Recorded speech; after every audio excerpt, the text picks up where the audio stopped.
Sunita madam, you start your lecture.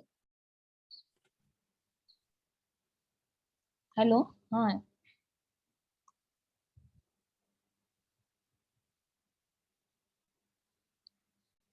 आवाज येतोय का मॅम? हो मॅडम, आवाज येतोय. ओके.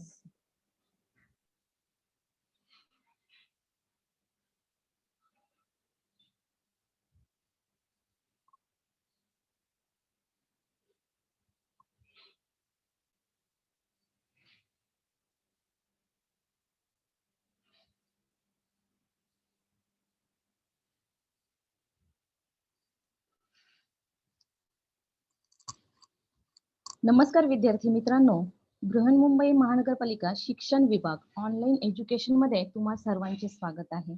आजचा आपला विषय आहे मराठी अक्षर भारती आणि आपला आजचा घटक आहे उपयोजित लेखन.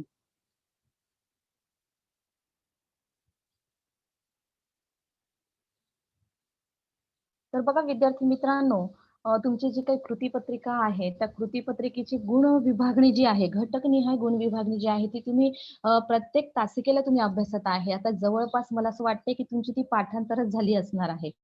तर आजचा आपला जो ही जी घटकनिहाय गुण विभागणी आहे त्यातील आपला उपयोजित लेखन हा 24 गुणांचा हा जो घटक आहे तो आज आपण अभ्यासणार आहोत. त्यापैकी आपण उपयोजित लेखनातील आपले घटक असणार आहे कथा लेखन, जाहिरात लेखन आणि बातमी लेखन. तर या घटकांविषयी आपल्याला सविस्तर जाणून घ्यायचं आहे. पहिला जो आपला घटक आहे तो असणार आहे कथा लेखन म्हणजे स्टोरी रायटिंग. जो तुम्ही इंग्लिश जो तुमचा विषय आहे त्या विषयामध्ये त्या कृतीपत्रिकेमध्ये तुम्ही लिहत असतात त्याला तुम्ही स्टोरी रायटिंग म्हणत असतात. तर त्याचप्रमाणे मराठी विषयात सुद्धा तुम्हाला हा घटक कृतीपत्रिकेत समाविष्ट केलेला आहे.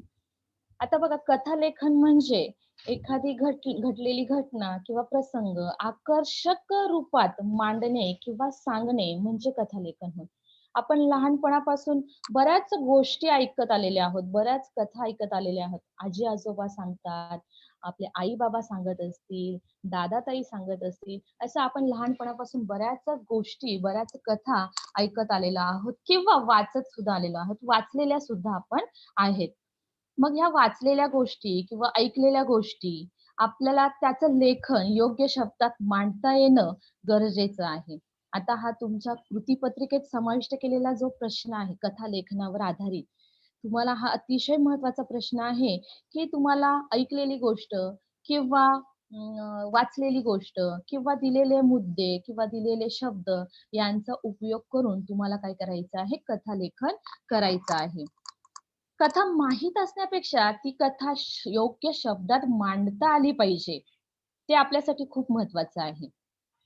आणि ती लिहिलेली कथा आहे किंवा ती मांडलेली जी कथा आहे ती कशी आकर्षक होईल याकडे आपल्याला लक्ष देणं गरजेचं आहे. आणि कथा लेखन ही कलाच आहे बघा, स्किल आहे. की कशा प्रकारे आपण ती कथा अधिकाधिक आकर्षक करतो ना, त्या गोष्टींकडे आपल्याला काय करायचं आहे, लक्ष द्यायचं आहे. मग आता लहानपणापासून आपण अनेक गोष्टी ऐकत आलो आहे. त्यामध्ये इसापनीतीच्या गोष्टी असू शकतात किंवा पंचतंत्रातील गोष्टी असू शकतात किंवा तुम्ही कार्टून्स जे बघत आलेला आहात लहानपणापासून त्यामध्ये सुद्धा बऱ्यापैकी गोष्टी, स्टोरी त्या ठिकाणी असतात. मग कथा म्हणजे काय हे तुम्हाला वेगळं सांगण्याची गरज नाही, है ना? स्टोरी म्हणजे काय तुम्हाला वेगळं सांगण्याची गरज नाही. तर मग कथालेखन करताना आपल्याला कोणत्या गोष्टी महत्त्वाच्या आहेत, कोणत्या मुद्द्यांचा आपण काळजीपूर्वक विचार केला पाहिजे, त्या गोष्टी आपण सविस्तर जाणून घेणार आहोत. तर बघा मग कथेचा जो काळ आहे, आपण जी कथा लिहत आहोत त्यामध्ये कोणता काळ आपल्याला वापरायचा आहे किंवा कोणता काळ वापरला गेला पाहिजे तेव्हा ती गोष्ट किंवा ती कथा योग्य प्रकारे पूर्ण आपल्याला करता येईल. तर बघा मित्रांनो, सर्वप्रथम आपल्याला लक्षात ठेवायचं आहे की आपण जी गोष्ट लिहत आहोत किंवा जी कथा लिहत आहोत त्याचा जो काळ असणार आहे तो भूतकाळ असणार आहे. आपल्याला कथा नेहमी भूतकाळातच लिहायची आहे. मग बघा आपण ऐकलेल्या, वाचलेल्या, आजी-आजोबा किंवा आईने सांगितलेल्या या सर्व कथा भूतकाळातच होत्या, हो की नाही? मग त्यांनी सांगितलेल्या ज्या घटना आहेत किंवा ज्या गोष्टी आहेत त्या घडून गेलेल्या होत्या म्हणून त्यामध्ये होता, होती, होते, केला, केली, केली केले, अशी भूतकाळातील क्रियापदे त्या ठिकाणी आपल्याला वापरावी लागतात. म्हणजेच एकूणच काय तर कथेचा जो काळ आहे, कथेत वापरला जाणारा जो काळ आहे, तो आपल्याला भूतकाळच वापरायचा आहे. भूतकाळातच आपली कथा असणार आहे. नंतर महत्वाची जी गोष्ट आहे, कथेतील स्थळ व पात्र यांना योग्य नावे कशी त्या ठिकाणी तुम्ही देणार आहात.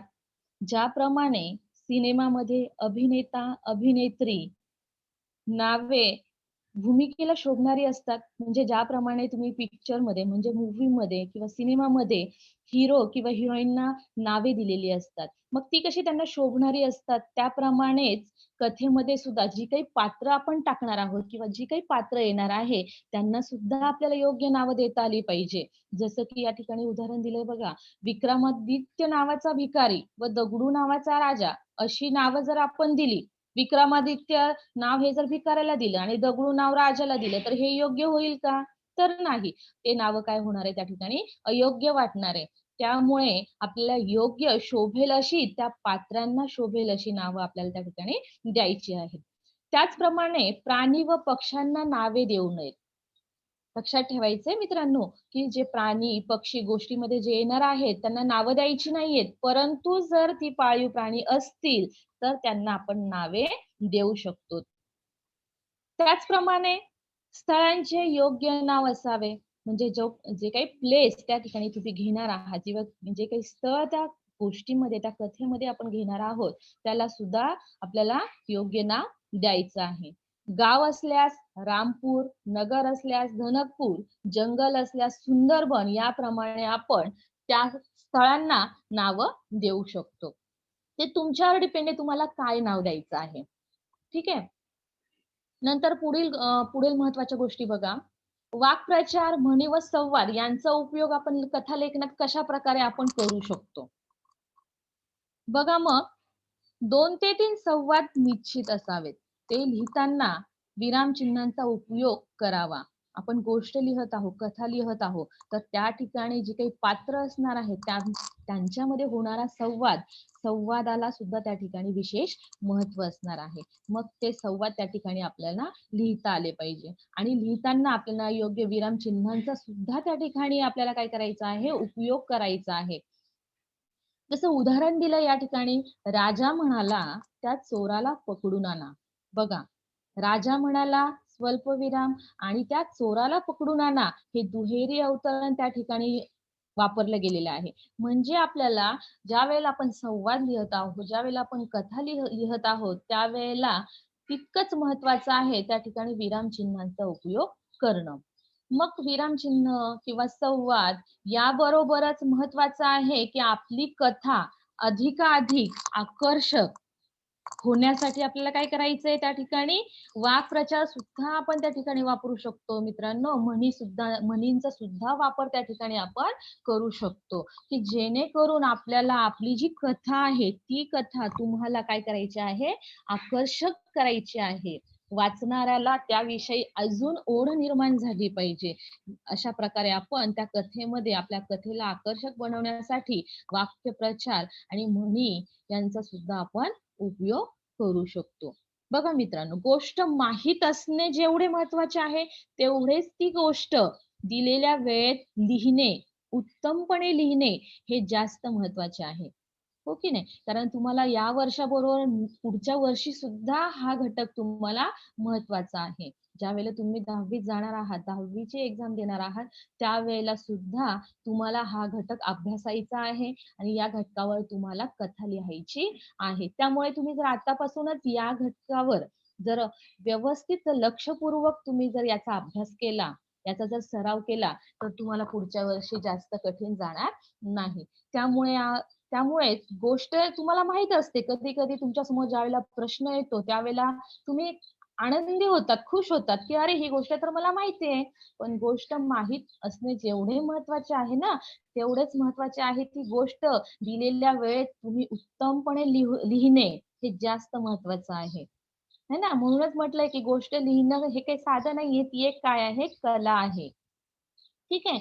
मग आता बघूया अजून काय महत्वाचं आहे, की गोष्ट लिहिताना किंवा कथा लिहिताना कथेची सुरुवात आणि कथेचा शेवट कशा प्रकारे आपण करायचा आहे. कथेला आकर्षक सुरुवात व बोधपर शेवट असावा. म्हणजे तुम्ही जी कथा लिहत आहात त्याची सुरुवात कशी असली पाहिजे, आकर्षक असली पाहिजे.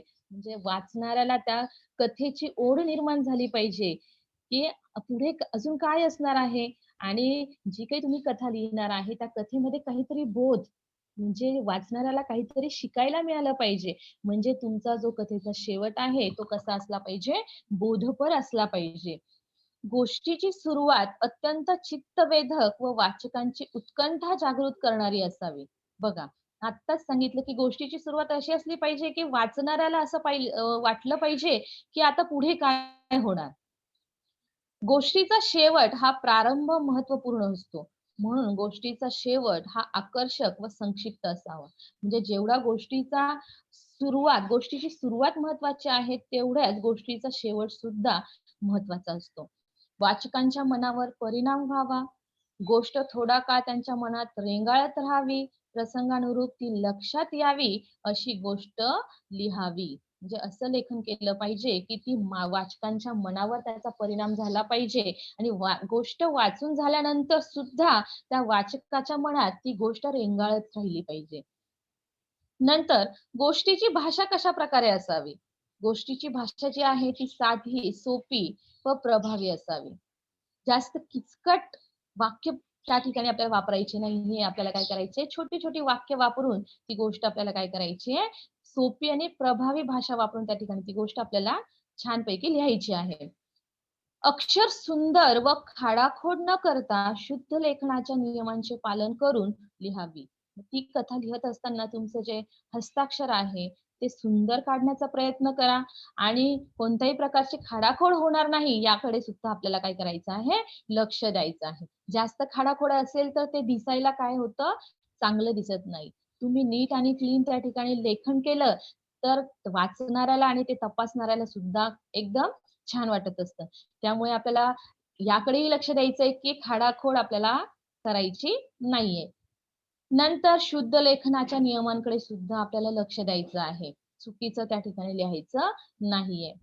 तेव्हाच ती गोष्ट अधिक आकर्षक व प्रभावशाली बनते. म्हणजे या सर्व गोष्टींचा आपण विचार करून काय करायची आहे, कथा लेखन करायची आहे. तेव्हा आपली गोष्ट आकर्षक होईल आणि प्रभावशाली होईल.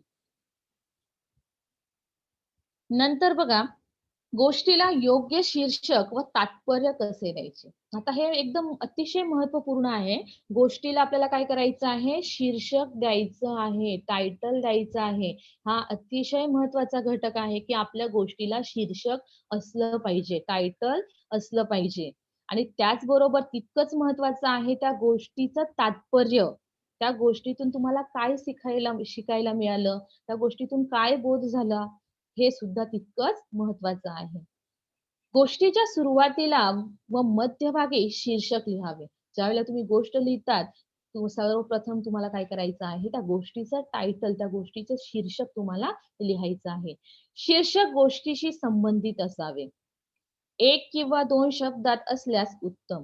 म्हणजे जे काही तुम्ही शीर्षक त्या ठिकाणी गोष्टीला देणार आहात, ते गोष्टीशी संबंधित असावे. नाहीतर गोष्ट वेगळी आणि शीर्षक वेगळं असं होता कामा नये. कारण तुमच्या शीर्षकाला त्या ठिकाणी मार्क असतात, गुण असतात. त्यामुळे जी काही गोष्ट तुम्ही लिहिणार आहात, त्याच गोष्टीशी संबंधित तुमचं शीर्षक असलं पाहिजे. आणि शीर्षक देताना फार मोठं नाही द्यायचंय आपल्याला. 1 किंवा 2 शब्दात आपण शीर्षक लिहिलं तेवढं पुरेसं आहे.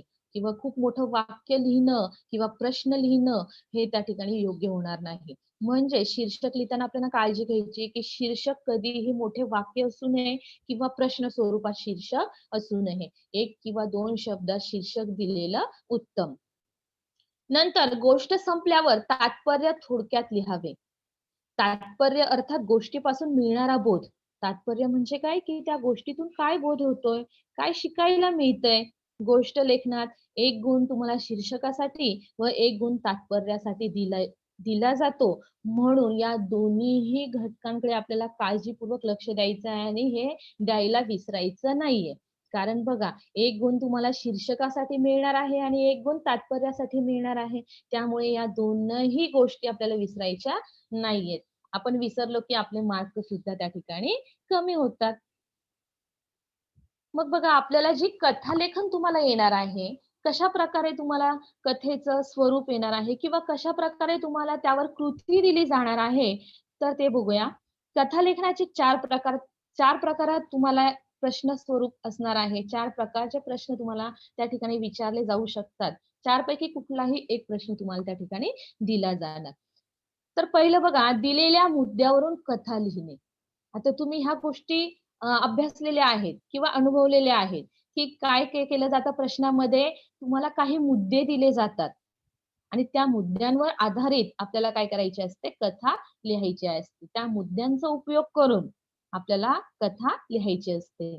मग काही मुद्दे त्या ठिकाणी तुम्हाला दिले जाणार आणि प्रश्न दिला जाणार, की खालील दिलेल्या मुद्द्यांच्या आधारावर कथा पूर्ण करा किंवा कथा लिहा.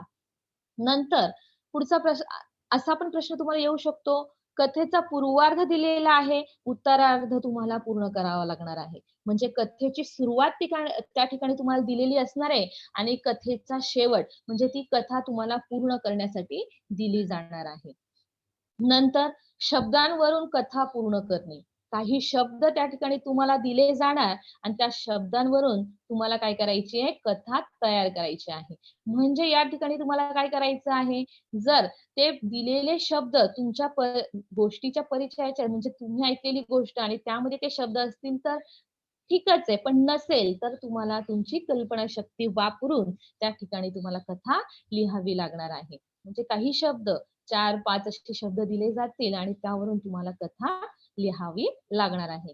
नंतर दिलेली अपूर्ण कथा किंवा मुद्दे परीक्षेत पुन्हा लिहिण्याची आवश्यकता नसते. तुम्हाला सूचना दिली बघा, की जी काही कथा दिलेली असणार आहे तुम्हाला समजा अपूर्ण सुरुवात दिलेली आहे, शेवट तुम्हाला करायचा आहे. अशी अर्धी कथा तुम्हाला दिलेली असणार आहे आणि त्याची पुढची कथा तुम्हाला लिहायची असेल, तर तुम्हाला दिलेली कथा लिहायची गरज नाही. त्याच्या पुढची कथा तुम्ही त्या ठिकाणी लिहायची आहे किंवा मुद्दे दिलेले आहेत आणि त्या मुद्द्यांवरून तुम्हाला कथा लिहायची आहे, तर तुम्हाला उत्तर लिहिताना त्या मुद्दे परत लिहिण्याची आवश्यकता नाही.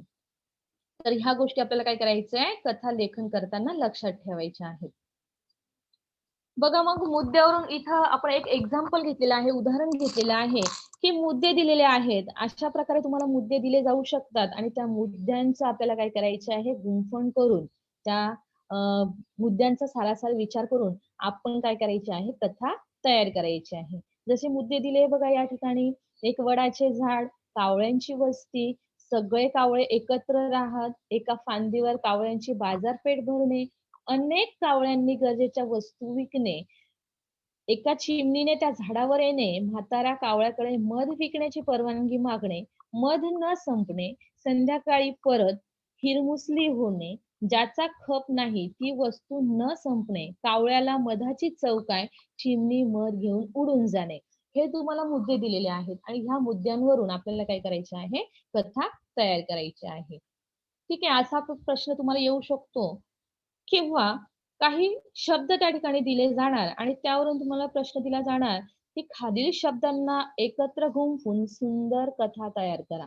म्हणजे जे काही त्या ठिकाणी शब्द दिले आहेत, मैत्री, दप्तर, गृहपाठ, रस्ता या शब्दांचा उपयोग करून आपल्याला काय करायचं आहे, सुंदर कथा तयार करायची आहे. म्हणजे कथा तयार करताना तुम्हाला या शब्दांचा वापर करायचा आहे. ह्या शब्दांचा वापर करून तुम्हाला काय करायचं आहे, त्या ठिकाणी कथा लिहायची आहे.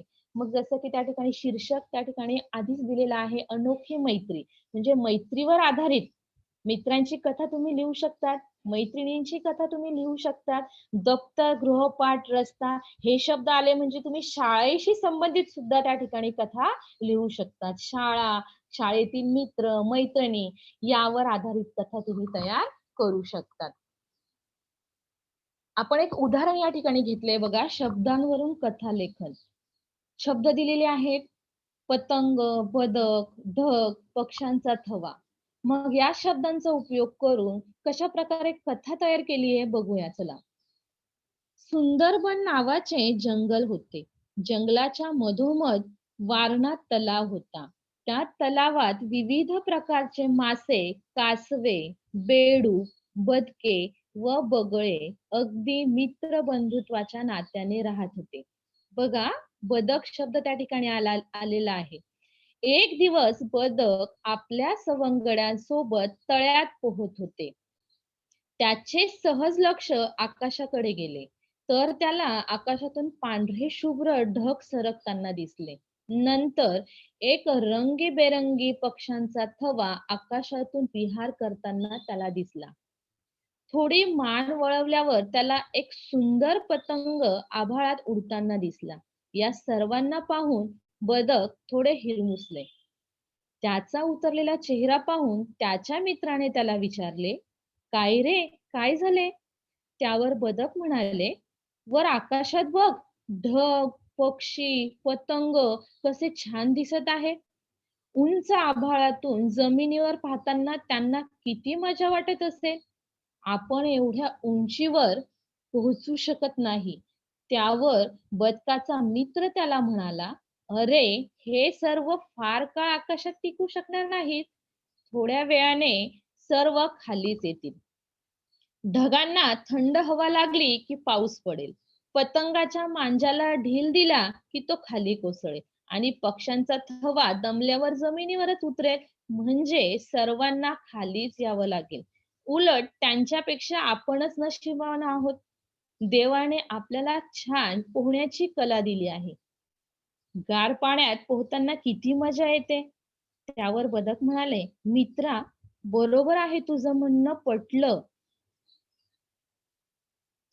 पटलं मला.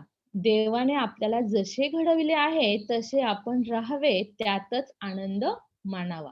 बघा किती सुंदर ते चारही शब्द त्या कथेमध्ये कशा प्रकारे आले. एक मित्र दुसऱ्या मित्राला कशा प्रकारे समजावतो, की जे आपल्याकडे आहे, जसे आपण आहोत, त्यातच आपण आनंद मानावा. मग या कथेतून काय तात्पर्य तुम्हाला मिळालंय? की जैसे ठेविले अनंते तैसेची राहावे. आपल्याकडे जे आहे, आपण जसे आहोत, त्यातच आपण समाधानी असलं पाहिजे. त्यातच आपण समाधान मानलं पाहिजे. मग या कथेला तुम्ही शीर्षक काय देऊ शकतात? मित्र आहे, एक मित्र दुसऱ्या मित्राला समजावत आहे किंवा आपल्याकडे काय आहे आणि दुसऱ्याकडे काय आहे ते बघण्यापेक्षा आपल्याकडे काय आहे त्यातच समाधान मानावं. त्या ठिकाणी आपण त्याला शीर्षक अ, आत्मसमाधान किंवा समाधानी असंही आपण त्या ठिकाणी शीर्षक त्या कथेला देऊ शकतो. नंतर कथाबीजावरून कथालेखन. बघा वेगवेगळे प्रश्न तुम्हाला येऊ शकतात. कथाबीज त्या ठिकाणी दिलं जाऊ शकतं किंवा पूर्ण कथा त्या ठिकाणी दिली जाऊ शकते आणि तुम्हाला ती कथा पूर्ण करण्यास सांगितली असेल किंवा शब्द दिलेले असणार, त्या शब्दांचा उपयोग करून तुम्हाला कथा लिहावी लागणार किंवा अशा प्रकारे कथाबीज दिलं असणार आहे आणि त्या कथाबीजावरून तुम्हाला गोष्ट तयार करावी लागेल, कथा तयार करावी लागेल. जसे या ठिकाणी कथाबीज दिलंय, करावे तसे भरावे. जैसी करणी वैसी भरणी आपण म्हणतो ना, तसं त्या प्रकारे जसे करावे तसे भरावे. बघा मग कथाबीजावरून कशा प्रकारे कथा तयार केलेली आहे. सोनपूर नावाचे गाव होते. गावात वारणा नदी वाहत होती. त्यामुळे गावची हवा शुद्ध होती. सर्वत्र हिरवळ होती. गावातील धनराज शेठने एक हत्ती पाळला होता. त्याचा माहूत रोज हत्तीला नदीवर घेऊन जायचा. हत्ती नदीत स्नान करायचा, पाणी प्यायचा. नदीकडे जाणारी वाट बाजारातून जाणारी होती. या बाजारात एका शिंप्याचे दुकान होते. शिंपी आणि माहूत दोघे मित्र होते. हत्तीला घेऊन जाताना येताना माहूत शिंप्याशी बोलायचा. शिंपी हत्तीच्या सोंडेत कधी पेरू कधी केळे द्यायचा. हत्ती सुद्धा ती फळे खायचा. एके दिवशी शिंपी दादाला वाटले आपण हत्तीची गंमत करावी. हत्ती त्याच्या जवळ आला. फळे घेण्यासाठी त्याने आपली सोंड पुढे केली. शिंपी दादाने त्याला फळ न देता हळूच सुई त्याच्या तोंडाला टोचली. हत्ती कळवळला. त्याला राग आला, पण तो मुकाट्याने नदीवर निघून गेला. हत्तीने नदीवर अंघोळ केली. तो घरी जायला निघाला तेव्हा येताना त्याने आपल्या सोंडेत गढूळ पाणी भरून घेतले. वाटेत शिंपी दादाचे दुकान होते. शिंपी दादा सदरा शिवत होते. हत्तीने हळूच फुस्स करून सोंडेतील पाणी दुकानात कारंज्याप्रमाणे उडवले. दुकानात पाण्याचे तुषार सर्वत्र उडाले, सर्व कपडे भिजून त्यावर गढूळ पाण्याचे डाग पडले. ही मज्जा पाहून लोक पोटभर हसले. बघा किती छान कथा आहे. आणि मग त्यातून काय तात्पर्य तुम्हाला मिळालं किंवा काय बोध त्या ठिकाणी झाला, की कुणालाही त्रास होईल अशी मस्करी किंवा गंमत करू नये. म्हणूनच आपण शीर्षक काय दिलंय त्या कथेला? करावे तसे भरावे. म्हणजे शिंपी दादाने जर त्या हत्तीला त्रास दिला नसता, तर हत्तीनेही त्याला त्रास दिला नसता. ठीक आहे. आपलं कथालेखन हा घटक या ठिकाणी संपलेला आहे आणि पुढचा जो आपला घटक आहे जाहिरात लेखन.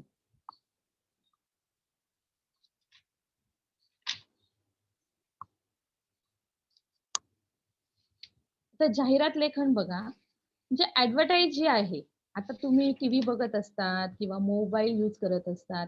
हे जे ऍडव्हर्टाईज जे आहे, जाहिरात जे आहे, आपल्या सध्या आपल्या जीवनाचा एक अविभाज्य घटक बनलेला आहे. म्हणजे आपल्या जीवनात या जाहिरातीला खूप सारं अनन्यसाधारण महत्व आलेलं आहे. बघा मग जाहिरात लेखन म्हणजे काय? वस्तूंची मागणी निर्माण करण्याच्या कलेला जाहिरात असे म्हणतात. म्हणजे बघा वस्तूंची मागणी निर्माण करण्याची जी काही कला आहे, तिला आपण जाहिरात म्हणतो. जाहिरातीमुळे ग्राहकांना नवीन वस्तूंची माहिती मिळते. वस्तूंविषयी ओढ निर्माण होते व ग्राहक ती वस्तू विकत घेतात. तुम्ही टीव्हीवर बघत असाल मित्रांनो, अनेक वेगवेगळ्या प्रकारच्या जाहिराती येतात. मग त्यातमध्ये टूथब्रश असो किंवा टूथपेस्ट असो किंवा खाण्याचे इतर पदार्थ असो. कोणत्याही गोष्टीची जाहिरात आपण त्या ठिकाणी टीव्हीमध्ये बघितली, की आपल्याला त्या गोष्टीचा मोह होतो. मग आपल्याला पण वाटतं, की आपण ती वस्तू खरेदी करावी. आणि हाच तर हेतू आहे त्या जाहिरात तयार करण्याच्या मागे, की जाहिरातीमुळे ग्राहकांना त्या वस्तूची माहिती तर मिळतेच, पण त्या वस्तूविषयी न एक ओढ, एक उत्सुकता त्या ठिकाणी निर्माण होते आणि ग्राहक ती वस्तू खरेदी करतात किंवा ती वस्तू विकत घेतात. मग चित्रपट, वर्तमानपत्रे, इंटरनेट, मासिके व वाटली जाणारी पत्रके ही जाहिरातीची मुख्य माध्यमे आहेत, ज्यातून जाहिरात काय केली जाते? प्रसारित केली जाते. जाहिरातीचा प्रश्न कृतीयुक्त स्वरूपात असणार आहे. म्हणजे तुम्हाला तुमची जी कृतीपत्रिका आहे, त्या कृतीपत्रिकेमध्ये कशा प्रकारचा प्रश्न तुम्हाला जाहिरात लेखनावर येणार आहे, तर जो काही प्रश्न तुम्हाला दिला जाणार आहे, तो कृतीयुक्त असणार आहे. म्हणजे त्या ठिकाणी तुम्हाला कृती करायची आहे. प्रसंग, चित्र, बातमी, शैक्षणिक विषय यापैकी कोणत्याही स्वरूपाचा विषय त्या ठिकाणी तुमच्या जाहिरातीचा असणार आहे. कृतीतील सर्व मुद्द्यांचा विचार त्या ठिकाणी आपल्याला करायचा आहे. म्हणजे जी काही कृती तुम्हाला दिली जाणार आहे, त्या कृतीमध्ये आपल्याला सर्व जे काही मुद्दे आवश्यक आहे, ते मुद्द्यांचा त्या ठिकाणी आपल्याला विचार करायचा आहे आणि त्याबरोबर त्या जाहिरात लेखनामध्ये ते आपल्याला लिहायचं आहे. चित्र किंवा सजावट अनिवार्य नाही. म्हणजे जाहिरात लेखन करताना त्या ठिकाणी आपण चित्र काढलंच पाहिजे किंवा ती जाहिरात आपण सजवली पाहिजे असं त्या ठिकाणी तुम्हाला बंधन नाही. ते अनिवार्य नाही. त्या ठिकाणी तुम्ही त्या जाहिरातीमध्ये जे काही लेखन करत आहात, ते किती आकर्षकरित्या लिहिणार आहात, त्याला खूप महत्व आहे. म्हणजे शब्दरूप महत्वाचं आहे, त्या ठिकाणी चित्र किंवा सजावट महत्वाची नाही. कृतीपत्रिकेतील कोणत्याही प्रकारची कृती लेखनासाठी तुम्हाला दिली जाणार आहे. शब्दांवरून जाहिरात म्हणजे जसे की तुम्हाला कशा प्रकारे जाहिरात लेखनासाठी प्रश्न येऊ शकतो. शब्दांवरून जाहिरात लेखन म्हणजे काही शब्द दिले जाणार आहे, त्या शब्दांवरून आपल्याला काय करायचं आहे? जाहिरात तयार करायची आहे. जाहिरात देऊन त्यावरील कृती सोडवणे किंवा तुम्हाला जाहिरात दिली जाणार आणि त्या जाहिरातीवर आधारित काही प्रश्न किंवा काही कृती त्या ठिकाणी तुम्हाला विचारली जाणार आहे. ती कृती किंवा ते प्रश्न सोडवणे तुम्हाला आवश्यक असणार आहे. किंवा विषय देऊन जाहिरात लेखन. एखादा विषय, एखादा टॉपिक तुम्हाला त्या ठिकाणी दिला जाईल आणि त्या विषयाला अनुसरून जाहिरात तुम्हाला तयार करावी लागणार आहे. किंवा दिलेल्या जाहिरातीचे अधिक आकर्षक पद्धतीने, कलात्मक, सर्जनशील रीतीने केलेल्या अन्य कोणत्याही कृती आधारित जाहिरात लेखन. म्हणजे बघा एखादी जाहिरात दिली जाईल आणि तुम्हाला सांगितलं जाईल, की जी काही जाहिरात दिलेली आहे, ती जाहिरात आकर्षक बनवण्यासाठी तुम्ही कोणकोणते बदल सुचवाल? असा सुद्धा प्रश्न तुम्हाला येऊ शकतो. किंवा दिलेली जाहिरात अधिक आकर्षक बनवा, असा सुद्धा प्रश्न येऊ शकतो. आणि तुम्हाला जाहिरात तयार करण्यासाठी जी काही शब्द मर्यादा आहे 50 ते 60 शब्दांची तुम्हाला त्या ठिकाणी शब्द मर्यादा असणार आहे. या सर्व गोष्टींचा विचार करून आपल्याला जाहिरात लेखन करायचे आहे. मग जाहिरात लेखन करताना किंवा जाहिरात तयार करताना कोणते मुद्दे आपल्याला लक्षात घ्यायचे आहेत? तर कमीत कमी शब्दात जास्तीत जास्त आशय त्या ठिकाणी त्या जाहिरातीमध्ये दिसला पाहिजे. म्हणजे कमीत कमी शब्द वापरून आपली जाहिरात ग्राहकापर्यंत कशी पोहोचेल किंवा आपल्या जाहिरातीचा जो काही आशय आहे तो जे काही ग्राहक आहे त्यांच्यापर्यंत कसा पोहोचेल याचा आपल्याला त्या ठिकाणी विचार करायचा आहे. साधी, सरळ, सोपी व ओघवती भाषेचा त्या ठिकाणी आपल्याला उपयोग करायचा आहे. जास्त क्लिष्ट भाषा त्या ठिकाणी वापरायची नाहीये. अलंकारिक किंवा काव्यात्मक शब्दांचा वापर त्या ठिकाणी आपल्याला करायचा आहे. आपली जाहिरात अधिक सुंदर किंवा अधिक आकर्षक होण्यासाठी आपल्याला काय करायचंय? अलंकारिक भाषेचा त्या ठिकाणी वापर करायचा आहे. काव्यात्मक शब्दांचा सुद्धा वापर करायचा आहे. जसे की जर त्या ठिकाणी तुम्हाला आईस्क्रीमची जाहिरात करायची असेल, तर तुम्ही सुरुवात कशी करू शकता? थंड, थंड, गार, गार, है ना? अशा प्रकारचे जे काही अलंकारिक शब्द आहे, त्या ठिकाणी तुम्ही वापरू शकतात. वाक्य लयबद्ध व वाचकांशी सुसंवाद साधणारी असावी. जे वाक्य त्या ठिकाणी तुम्ही यूज करणार आहात, वापरणार आहात, ती वाक्य लयबद्ध आणि वाचकांशी संवाद साधणारी असावी. विनोदाची झालर असणारी जाहिरात असावी.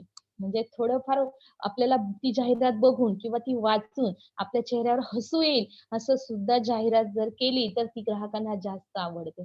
त्यामुळे थोडेफार विनोदाची झालर सुद्धा आपल्या जाहिरातीत असावी. मानवी भावना व संवेदना जपणारी असावी. कोणाच्याही भावना त्या ठिकाणी दुखावल्या जाणार नाही याची काळजी आपल्याला घ्यायची आहे. चित्रांची जोड दिल्यास अधिक प्रभावी आपली जाहिरात होऊ शकते.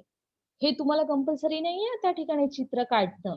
पण जर तुम्ही जाहिरात काढली, तर त्या ठिकाणी थोडंफार छोटंसं चित्र काढलं, तर आपली जाहिरात अजून त्या ठिकाणी प्रभावी बनू शकते किंवा आकर्षक बनू शकते. जसं आपण उदाहरण बघितलं, की आईस्क्रीमची जाहिरात आहे, तर तुम्ही त्या ठिकाणी आईस्क्रीमचा कोन त्या ठिकाणी दाखवू शकतात. है ना? एक छानसा छोटासा कोन जरी दाखवला, तरी ती जाहिरात आपली छान दिसणार आहे, प्रभावी होणार आहे. एकाच रंगाच्या पेनचा उपयोग करायचा आहे. जाहिरात लिहिताना आपल्याला पेनचाच वापर करायचा आहे. भाषिक रूप महत्वाचे, त्यामुळे चौकटीमध्ये योग्य मांडणी करणे आवश्यक आहे. जी काही जाहिरात तुम्ही तयार करणार आहात, त्या ठिकाणी जे काही शब्द वापरणार आहात, जी काही भाषा वापरणार आहात, त्या ठिकाणी ते जास्त महत्वाचं असल्या कारणाने जी काही जाहिरात तुम्ही तयार करणार आहात, त्याला आपल्याला चौकट करायची आहे. चौकटीमध्ये योग्य मांडणी आपली जाहिरातीची आपल्याला करायची आहे. ह्या सर्व गोष्टी आपल्याला लक्षात ठेवायच्या आहेत जाहिरात लेखन करताना. आता बघा तुमच्या समोर दिले एक जाहिरातीचा एक नमुना त्या ठिकाणी दिलेला आहे. जाहिरात लेखनाचे प्रारूप म्हणजे नमुना. कशाप्रकारे जाहिरात लेखन करताना आपल्याला कोणत्या गोष्टी त्या ठिकाणी महत्त्वाच्या आहेत. सर्वप्रथम आहे मुद्रा. तुम्ही त्या ठिकाणी जर कंपनीची जाहिरात तयार करत आहात, तर त्या कंपनीची मुद्रा, जी काही त्यांचं चिन्ह असेल, ते त्या ठिकाणी टाकायचं आहे किंवा लिहायचं आहे. नंतर घोषवाक्य. आपण बघितलं की घोषवाक्य किंवा अलंकारिक भाषा किंवा काव्यात्मक स्वरूपाचे जे काही सेंटेन्स आहे, त्याचा जर उपयोग केला, तर आपली जाहिरात अतिशय त्या ठिकाणी काय होते, आकर्षक होते. त्यामुळे घोषवाक्यांचा उपयोग करा. कंपनी किंवा उत्पादनाचे नाव.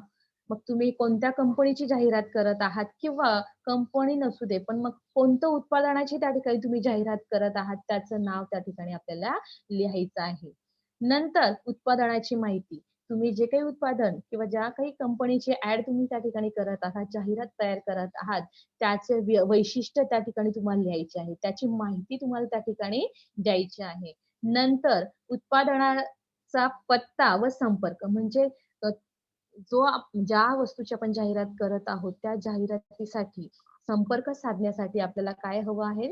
आपला पत्ता त्या ठिकाणी द्यायचा आहे. जर कंपनी त्या ठिकाणी जाहिरात करत आहे तर त्या कंपनीची तुम्हाला त्या कंपनीचा पत्ता त्या ठिकाणी तुम्हाला लिहायचा आहे आणि संपर्क क्रमांक म्हणजे जो काही तुमचा कॉन्टॅक्ट आहे, मोबाईल नंबर देणं त्या ठिकाणी महत्वाचं आहे.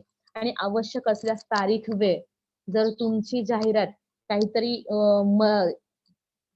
काळ मर्यादा जर असेल तर त्या ठिकाणी तुम्ही तारीख आणि वेळची मर्यादा सुद्धा त्या ठिकाणी देऊ शकतात. काही आकर्षकता वाढवणारी वाक्यांचा उपयोग आपल्याला करायचे आहे. तर चला बघूया कशा प्रकारे जाहिरात असणार आहे आणि जाहिरात आकर्षक बनवण्यासाठी आपल्याला कोणकोणत्या गोष्टींचा समावेश त्यामध्ये करता येणार आहे. जसे की काही शब्द दिलेत बघा, काही आकर्षकता वाढवणाऱ्या वाक्यांचा जाहिरातीत समावेश असावा. मग अशा प्रकारे जे काही या ठिकाणी वाक्य दिले, काही शब्द दिलेले आहेत, त्या शब्दांचा सुद्धा आपण छानपैकी उपयोग आपल्या जाहिरातीत करू शकतो. जसं की बघा, सेल, सेल, सेल या शब्दांचा सुद्धा आपण छान उपयोग करून सेल म्हटलं की ग्राहकाला काय असतं ते हवं असतं. कारण त्यांना माहिती असतं की सेल म्हटलं की त्या ठिकाणी थोडाफार डिस्काउंट आपल्याला मिळत असतो. मग सेल शब्द वाचताच ग्राहकाच्या मनात त्या उत्पादन खरेदीची त्या ठिकाणी लालसा तयार होते. मग ह्या प्रकारे असे सुद्धा शब्द तुम्ही वापरू शकता. सेल, सेल, सेल, त्वरा करा, सुवर्ण संधी, एकावर एक मोफत. बघा, एकावर एक मोफत अशा जरी तुम्ही त्या ठिकाणी अशी जरी वाक्य वापरली तरी सुद्धा ग्राहक तुमच्या जाहिरातीकडे काय होतो, आकर्षित होतो. नंतर आकर्षक भेट, वस्तू खरेदीवर 20% सूट, 30% सूट. हे तुमच्यावर आहे तुम्हाला किती पर्सेंट तिथे टाकायचं आहे. पण ह्या काही गोष्टी आहे, या गोष्टीचा जर तुम्ही समावेश तुमच्या जाहिरातीत केला तर नक्कीच तुमची जी जाहिरात आहे ती काय होते, आकर्षक तयार होते. मोफत घरपोच सेवा आणि हे सुद्धा महत्वाचं आहे बघा, मोफत. आजकाल जो कोरोनाचा काळ चालू आहे, हे ना, लोक बाहेर पडायला घाबरतात, दुकानात जायला घाबरतात किंवा वस्तू खरेदी करायला जायला गर्दी होते किंवा कोरोनाचा जो काही हा काळ आहे यामध्ये लोकांना घरपोच सेवा जर मिळाली तर उत्तम असते. मग याचा फायदा काय करत असतात लोक, घेत असतात आणि आपली जाहिरात बघून आपल्या उत्पादनाचं त्या ठिकाणी ग्राहक आकर्षिले जातात. बघा, या ठिकाणी एक जाहिरात दिलेली आहे, कृती दिली आहे, त्यावर तुम्हाला दिलेली जाहिरात वाचा व दिलेल्या कृती सोडवा. जाहिरात दिलेली आहे, जाहिरात दिली आहे तुम्हाला संगीत विद्यालयाची आणि त्यावर तुम्हाला काही कृती विचारल्या जाणार आहे आणि त्या कृतींचं आपल्याला ही जाहिरात वाचून कृतींची उत्तरे आपल्याला त्या ठिकाणी लिहायची आहे किंवा त्या कृती आपल्याला सोडवायच्या आहेत. तर ही संगीत विद्यालयाची जाहिरात दिलेली आहे. बघा मग, सूर ताल संगीत विद्यालय, तबला, हार्मोनियम, गिटार, कीबोर्ड. वयाची अट नाही. वय वर्ष 5 वर्षावरील प्रवेश सर्वांसाठी. म्हणजे 5 वर्षावरील सर्वांसाठी या ठिकाणी तुम्ही प्रवेश घेऊ शकता. शास्त्र शुद्ध शिकवले जाईल. तुम्हाला जे काही संगीत आहे ते शास्त्र शुद्ध रीतीने त्या ठिकाणी शिकवले जाणार आहे. स्वतंत्र मार्गदर्शनाचा लाभ घ्या. आठवड्यातून 2 दिवस 2 वर्ग सकाळी व संध्याकाळी. म्हणजे त्या ठिकाणी 2 प्रकारचे वर्ग चालणार आहे, सकाळी आणि संध्याकाळी. कलागुणांना वाव देण्यासाठी कार्यक्रमात सहभागी होण्याची संधी दिली जाईल. संपूर्ण प्रशिक्षणानंतर निपुण विद्यार्थ्यांना टीव्हीवर येण्याची संधी. म्हणजे संपूर्ण प्रशिक्षण झाल्यानंतर काही म्हणजे जे काही विद्यार्थी त्या ठिकाणी छान प्रकारे शिकणार आहेत, निपुण होणार आहेत, अशा विद्यार्थ्यांना टीव्हीवर येण्याची सुद्धा संधी आहे. मग तुम्हाला अशा ठिकाणी प्रवेश घेण्यासाठी तुम्हाला संपर्क खाली दिलेला आहे, स्थळ दिलेलं आहे. स्थळ आहे स्वारगेट, पुणे. कुठली जाहिरात आहे ही? स्वारगेट, पुणे येथील. आणि त्यांच्यासाठी संपर्क साधण्यासाठी आपल्याला भ्रमणध्वनी दिलेला आहे 8865890431. म्हणजे त्यांचा भ्रमणध्वनी म्हणजे मोबाईल नंबर त्या ठिकाणी दिलेला आहे. ही आहे जाहिरात आणि यावर आधारित तुम्हाला आता काही कृती विचारल्या जाणार आहे. पहिली कृती आहे, उत्तर लिहा. संगीत विद्यालयाचे नाव. काय दिले आहे संगीत विद्यालयाचं नाव? सूरताल संगीत विद्यालय. जाहिरात कोणासाठी आहे, म्हणजे कोण त्या ठिकाणी प्रवेश घेऊ शकतो? तर 5 वर्षावरील सर्वांसाठी त्या ठिकाणी प्रवेश त्या ठिकाणी आहे. नंतर शिकवली जाणारी वाद्य. कोणकोणती वाद्य त्या ठिकाणी शिकवली जाणार आहे? त्यामध्ये आहे तबला, हार्मोनियम, गिटार, कीबोर्ड. या ठिकाणी आपण उत्तरासह ह्या कृती घेतलेल्या आहेत. परंतु तुम्हाला ज्यावेळेला कृतीपत्रिकेमध्ये अशा प्रकारे जर कृती विचारल्या जातील, तर ती उत्तरे तुम्हाला लिहायची आहेत. या ठिकाणी आपण उत्तरासह घेतलेले आहे.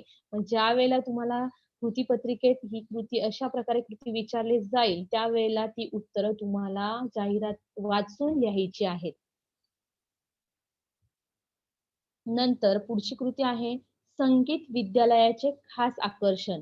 मग त्यांचं वैशिष्ट्य काय आहे? त्यांचं खास आकर्षण काय आहे त्या विद्यालयाचं? आपण बघितलं स्वतंत्र मार्गदर्शन मिळणार आहे.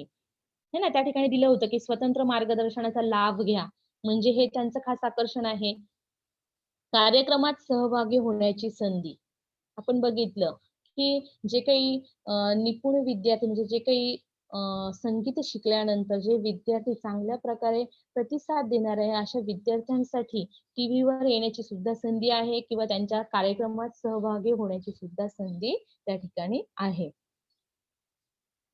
नंतर पुढची कृती आहे संगीत आकृती पूर्ण करायची आहे. हे पण लक्षात ठेवायचं आहे, की तुम्हाला प्रश्न विचारताना किंवा कृती विचारताना ती आकृती किंवा जो काही डायग्राम दिला जाणार आहे, तो तुम्हाला कंप्लीट करायचा आहे, पूर्ण करायचा आहे. संगीत विद्यालयाचे वर्ग व आठवड्यातील दिवस. तर कशाप्रकारे वर्ग चालणार आहे त्यांचे? सकाळ आणि संध्याकाळ आणि आठवड्यातील दिवस किती? 2 दिवस ते वर्ग चालणार आहेत. या ठिकाणी आपल्याला जी काही जाहिरात लेखन आहे, जाहिरात लेखन तुम्हाला काही प्रश्न मथळा दिला जाणार आहे, त्यावरून तुम्हाला जाहिरात लेखन करण्यासाठी सांगितलं जाणार. जसं की बघा, आमच्याकडे सर्व प्रकारची व सर्व चवींची आईस्क्रीम मिळतील. या प्रकारे तुम्हाला मथळा दिला जाईल. मग त्यावरून तुम्हाला काय करायचं आहे, आईस्क्रीम पार्लरची ॲड किंवा जाहिरात त्या ठिकाणी तुम्हाला तयार करायची आहे. ठीक आहे. नंतर काही शब्द दिले जातील. शब्दांवरून तुम्हाला जाहिरात तयार करायला सांगतील. म्हणजे अशा प्रकारे कृती तुम्हाला येणार आहेत. तर त्या कृतींचा आपल्याला जे काही आपण आता अभ्यास केलेला आहे, की जाहिरात लेखन करताना कोणकोणत्या गोष्टींचा त्या ठिकाणी अंतर्भाव करण्याची गरज आहे किंवा आवश्यकता आहे, त्या सर्व गोष्टींचा विचार करून आपल्याला जाहिरात लेखन करायचे आहेत. पुढचा जो आपला घटक आहे बातमी लेखन. हा हा घटक जरा मुद्दामूनच मी घेतलेला आहे. तुम्हाला या वर्षासाठी हा दिलेला नाहीये. पण हा घटक तुम्हाला पुढच्या वर्षासाठी अतिशय महत्त्वाचा घटक आहे. आता बघा बातमी म्हणजे काय? न्यूज जी तुम्ही टीव्हीवर बघता, वर्तमानपत्रामध्ये वाचतात. मग हा घटक सुद्धा तुम्हाला कृतीपत्रिकेत विचारला जातो. बातमी लेखनासाठी विषय दिला जातो, की कशाप्रकारे बातमी तयार करायला हवी किंवा कशाप्रकारे बातमी तयार केली जाते. मग त्याचे नियम काय आहे? तर थोडक्यात आपण बघणार आहोत, बातमी म्हणजे काय? तर बातमी म्हणजे घडून गेलेल्या घटनेचे लेखन. जी काही घटना घडून गेली आहे, त्या घटनेचं लेखन केलं जातं, त्याला आपण बातमी लेखन म्हणतो. तुम्ही वर्तमानपत्र वाचत असाल, तर तुमच्या लक्षात येईलच. त्या ठिकाणी दिनांक दिलेला असतो आणि ती घटना केव्हा घडली, काय घडली याचं संपूर्ण वर्णन त्या ठिकाणी दिलेलं असतं. मग बघा काय घडले, कधी घडले, कोठे घडले, कसे घडले, कोण-कोण उपस्थित होते, या प्रश्नांची उत्तरे त्या ठिकाणी त्या प्रश्नांची उत्तरांचंच वर्णन त्या ठिकाणी केलं जातं. ती असते बातमी. बातमी लेखन. मग शीर्षक, बातमी लेखनामध्ये शीर्षक महत्वाचे आहे. बातमीचा मथळा हा संपूर्ण घटनेचा आरसा असावा. म्हणजे जे काही शीर्षक तुम्ही देणार आहे, जी काही बातमी लिहिणार आहे, त्या बातमीला साजेसं असं शीर्षक त्या ठिकाणी तुम्हाला दिलं गेलं पाहिजे. टायटल जे आहे, हेडिंग जे आहे बातमीचं ते महत्वाचं आहे. कारण ती हेडिंग वाचल्यानंतरच आपल्याला कळतं, की हां, ही बातमी कशावर आधारित आहे. म्हणजे शीर्षक महत्वाचं आहे. त्यानंतर दिनांक, स्थळ, कालावधी, संबंधित व्यक्तीचा अचूक उल्लेख करावा. म्हणजे कशाशी संबंधित आहे ती बातमी ते तर महत्वाचं आहेच, पण त्याचबरोबर दिनांक, स्थळ आणि कालावधी आणि संबंधित व्यक्ती यांचा अचूक उल्लेख करावा. अचूक उल्लेख त्या ठिकाणी लिहावा. या ठिकाणी आपल्याला आपली इमॅजिन पॉवर, कल्पनाशक्तीचा वापर करायचा नाहीये. जे आहे ते तसंच्या तसं आपल्याला त्या ठिकाणी लिहायचं आहे. घटना घडून गेलेली आहे, त्यामुळे बातमी नेहमी भूतकाळातच असावी. म्हणजे घटना घडून गेलेली आहे आणि मग ती बातमी तयार होत आहे म्हटल्यानंतर आपल्याला त्या ठिकाणी ती बातमी लिहिताना भूतकाळातच लिहायची आहे. जनक्षोभ वाढवणारी, भावना दुखवणारी अशी वाक्यरचना किंवा शब्दरचना बातमीमध्ये नसावी. म्हणजे बातमी लेखन करताना आपल्याला या गोष्टीची सुद्धा काळजी घ्यायची आहे, की जनक्षोभ वाढवणार नाही, कोणाच्या भावना दुखावल्या जाणार नाही, अशी वाक्यरचना किंवा शब्दरचना आपल्याला बातमीमध्ये वापरायची नाहीये.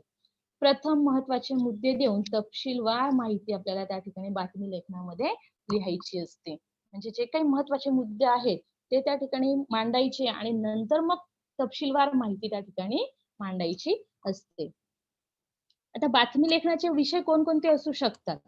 मग ती सांस्कृतिक असेल, क्रीडा असेल, राजकीय असेल, शैक्षणिक, सामाजिक, वाङ्मयीन, वैद्यकीय, विज्ञान विषयक घटना, दैनंदिन घटना, घटकासंदर्भात बातमी म्हणजे अशा प्रकारचे वेगवेगळ्या प्रकारचे बातमी लेखनाचे विषय असतात. बातमी लेखनाचे जे काही प्रकार आहे, म्हणजे कशा प्रकारे तुम्हाला बातमी लेखनासाठी कृती विचारली जाऊ शकते. दिलेल्या घटनेवर बातमी तयार करणे. घटना दिलेली असणार, त्यावर तुम्हाला बातमी तयार करावी लागणार आहे. दिलेल्या सूचक शब्दांवरून बातमी तयार करणे. काही शब्द त्या ठिकाणी दिले जाणार आणि त्या शब्दांवरून तुम्हाला बातमी तयार करायची आहे. कार्यक्रमाची बातमी तयार करणे.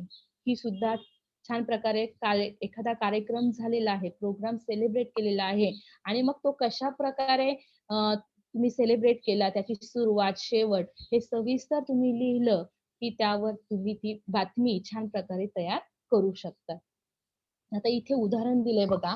विषय काय आहे बघा बातमीचा? राज्य सरकारने प्लास्टिक बंदी लागू केली. हा विषय तुम्हाला दिलेला आहे आणि सांगितलं या घटकावर तुम्ही काय करा, बातमी तयार करा. मग सर्वप्रथम आपण बघितलं की जे शीर्षक आहे ते महत्वाचं आहे. कारण शीर्षकावरूनच ती बातमी काय आहे, एक त्याचा येत असतो. म्हणून बघा आता बातमी लेखन वार्ताहर महत्वाचा असतो, दिनांक महत्वाचा आहे, हो की नाही? मग बघा आमच्या वार्ताहराकडून आणि मग शीर्षक काय दिलंय आपण हेडिंग काय दिलंय? प्लास्टिक बंदी. कारण राज्य सरकारने प्लास्टिक बंदी लागू केली. मग आपण शीर्षक किंवा हेडिंग जे आहे ते आपण त्या ठिकाणी प्लास्टिक बंदी दिलं ही बातमी आहे. दिनांक 20 मार्च 2018. काल 19 मार्च राज्य सरकारने सर्व राज्यभर प्लास्टिक बंदी लागू केल्याची घोषणा केली. आमच्या प्रतिनिधींनी काही जबाबदार नागरिकांची भेट घेतली, त्यांची या विषयांची मते व प्रतिक्रिया जाणून घेण्याचा प्रयत्न केला. नागरिकांनी आपल्या प्रतिक्रियांमध्ये आनंद, नाराजी, चिंता व्यक्त केली. प्लास्टिकमुळे प्रदूषणात वाढ झाल्याने नागरिकांच्या व शहरांच्या स्वास्थ्याबद्दल व स्वच्छतेबाबत प्रश्नचिन्ह निर्माण झाले आहे. त्याचे उत्तर या बंदीने मिळाल्याचे काही नागरिक म्हणाले. तसेच प्लास्टिक पासून होणाऱ्या हानीबाबत जनतेचे प्रबोधन करायला हवे, जागरूकता निर्माण व्हावी असेही जाणकार म्हणतात. सरकारचा निर्णय योग्यच आहे, उशिरा पण योग्य निर्णय असे त्यांचे म्हणणे आहे. व्यापारी वर्गात नाराजी व चिंता दिसून आली. सरकारने प्लास्टिकला पर्याय न देताच तडकाफडकी बंदी लागू केल्याने धंदा मंदावला असे त्यांचे म्हणणे आहे. सरकारच्या आरोग्य खात्याने याची गंभीर दखल घेऊन कायद्यातील तरतुदींचा विचार करूनच अंमलबजावणी करावी असेही काही नागरिकांनी सुचवले. बघा किती छान त्या ठिकाणी मांडणी केलेली आहे की कशा प्रकारे प्लास्टिक बंदी झाल्यानंतर काय प्रतिक्रिया लोकांच्या मिळाल्या, नागरिकांनी काय प्रतिक्रिया दिली, ते सुद्धा त्या ठिकाणी योग्य प्रकारे मांडणी केली आहे, की आनंद सुद्धा त्या ठिकाणी प्रतिक्रियांमध्ये व्यक्त होत आहे आणि नाराजी सुद्धा त्या ठिकाणी व्यक्त होत आहे आणि प्लास्टिकचा जो वापर आहे, त्यामुळे जी काही प्रदूषणात झालेली वाढ आहे, शहर किंवा नागरिकांचे जे काही स्वास्थ्याबद्दल, स्वच्छतेबद्दल जे काही प्रश्न निर्माण झाले, त्याबद्दल चिंता सुद्धा व्यक्त केली गेली आहे. अशा प्रकारे आपल्याला बातमीची मांडणी त्या ठिकाणी करता आली पाहिजे. ठीक आहे विद्यार्थी मित्रांनो, एक थोडीशी कल्पना तुम्हाला बातमी लेखनाची असावी म्हणून आपण हा घटक आज घेतलेला आहे. ठीक आहे, मला असं वाटतं की थोडाफार तरी तुम्हाला बातमी लेखनाविषयी म्हणजे कशा प्रकारे बातमी असावी किंवा लेखन कसं करावे याची तुम्हाला थोडीफार माहिती मिळालेली आहे. तर आजचा जो आपला या ठिकाणी आजची जी तासिका आहे ती या ठिकाणी आपली संपलेली आहे. या ठिकाणी मी थांबते. धन्यवाद.